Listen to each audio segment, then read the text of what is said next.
Na si Lee. Lee, kumusta ka na? Ayos lang po. Kumusta si Grace? Oo nga, kamusta? Kamusta si Grace Lee? Hindi na kaano-ano. Ayan ang nanay niya. Ayun, si Mami! Mami! Hindi ka na po. Ako kayo, ayan. Ayan, Saan po kayo galing? Wala po sa taas kasi may sipon po ako eh. Ayan, tama. Limakap kayo kay Sam. Wala ko yan. ang solusyon dyan, yakapsul. Yakapsul. Si Roxanne daw, Kuya Sam, takot na matalo. Bakit? Ba't ka takot matalo? Kasi po yung papa ko po kasi perfectionist sa music. Ah, talaga? Opo. Natuturo ba siya ng music? Hindi po. Matagal na po siyang sa music industry po. Pero alam mo, hindi mabubuo ang salitang panalo kung walang salitang talo. Oo, At kasi- kaya ka nagwawagi kahit ikaw ay... Amen?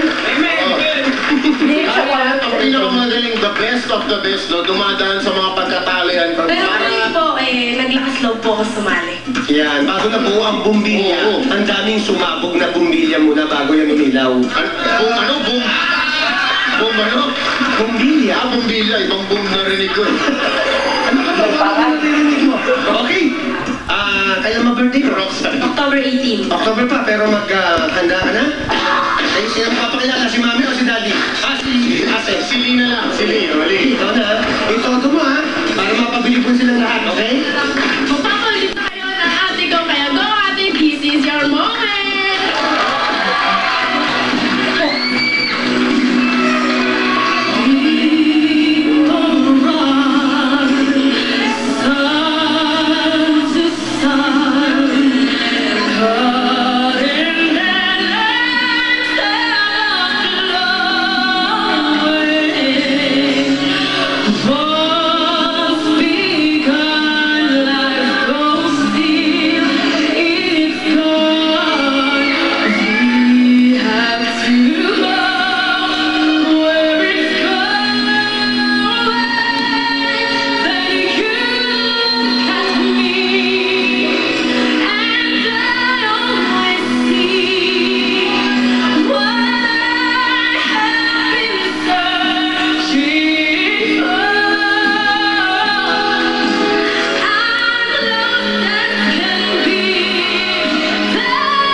Perfect na perfect. Believe na believe ako kasi first time natin sa This Is Kantahan na lahat ng contestants natin from nanalo sa This Is Your Moment. Totoo yan, Era. At tandaan nyo, yung isang galing sa This Is Your Moment, si Kenneth Kaya, sinabi ko kanina, nag-champion. Correct. So lahat ng gusto mag-audition, pumunta kayo kasi may chance talaga kayo maging contestant for the singing competition, diba? Instant audition natin yan. Oo. Eh, kung gusto naman kaya mga judges natin, natuwa naman. Oo, ano masasabi nila sa Beratan, Sam?